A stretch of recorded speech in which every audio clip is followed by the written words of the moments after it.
How are you? Not too bad. How's your week so far? Fantastic. Excellent stuff. So I suppose you have a lot to do, so I won't keep you too long. 2016, breakout year. Have you taken a second to step back from it all yet and see how it's all come to light so far? I have.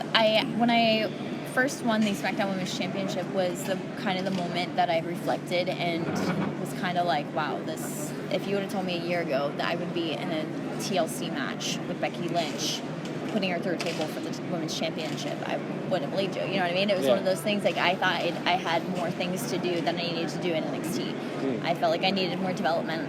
I felt like I needed more time in the ring to develop skills and hone my craft and all these things. And, you know, I felt like when I was drafted to SmackDown, this is something I had to run with.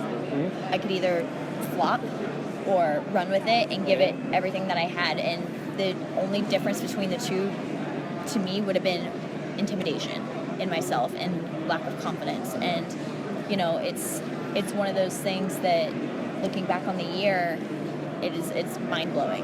And now I'm at my first WrestleMania, walking in as two-time SmackDown Women's Champion. That's never been done before. And I think that is definitely the epitome of my career, and I couldn't ask for a better year. Yeah, to be fair, a lot of the conversation online kind of centers around kind of your development as a character on the SmackDown roster and possibly being the best personality in the female division on SmackDown. That came from, like I said, your transition up from NXT and kind of just literally taking the opportunity and absolutely running with it. Leading into your WrestleMania match, then how do you prepare for something like that? Who's your biggest threat, do you find? So I've been asked that a few times, who's my biggest threat in WrestleMania, but when you're the only one with the big target on your back, I feel like everybody is my biggest threat because, you know, whoever, like, we have an amazing roster. Every one of our women are showcased every single week, and every one of our women dominate our division and carry it further and further and further every single week. Like, we've been progressing like crazy, and to have these women, all of them against me, is very intimidating, and they are all my biggest competition because we don't have a weak link. You know, we don't have someone that I can be like, oh, she lacks in this, because what she lacks in, another woman has. Yeah. And so everybody balances each other out, and it's everybody, for sure.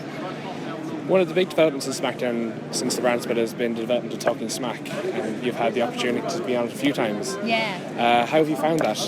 I love Talking Smack. It's so fun, you know, you just literally go out there and talk smack. It's really cool because you can get your character across in different outlets. Like, let's say you have a match and you don't have a speaking part. Well, you have Talking Smack to be able to portray how you're feeling at that time and really try to get out there what your character is, what your message is, without having to be in the ring, or if you don't have a speaking segment, to really develop that and really show a different side of your character. Yeah, no, it's very, very true, and I know as a fan, that's one of the big highlights of the year so far. Yeah, it's so fun. And somehow I always end up bickering with Daniel Bryan at some point. I don't know how that happens, but it ends up happening every time. It's comedy gold anyway, so keep going with it anyway.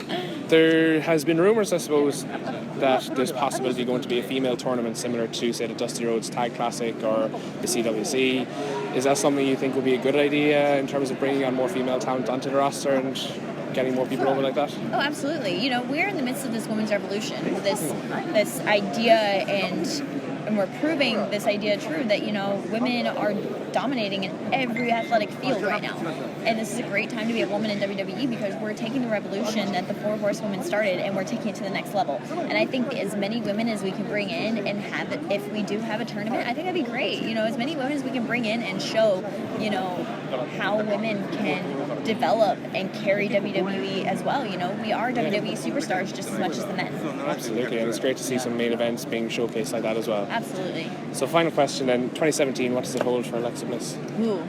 So I always said that I plan on ending 2017 as still SmackDown Women's Champion, so that's kind of like my goal. I need to get through WrestleMania, and see, you know, what happens. But my goal in 2017 is, you know, I've already been two-time SmackDown Women's Champion. What else can I accomplish? You know, how can I take it a step further?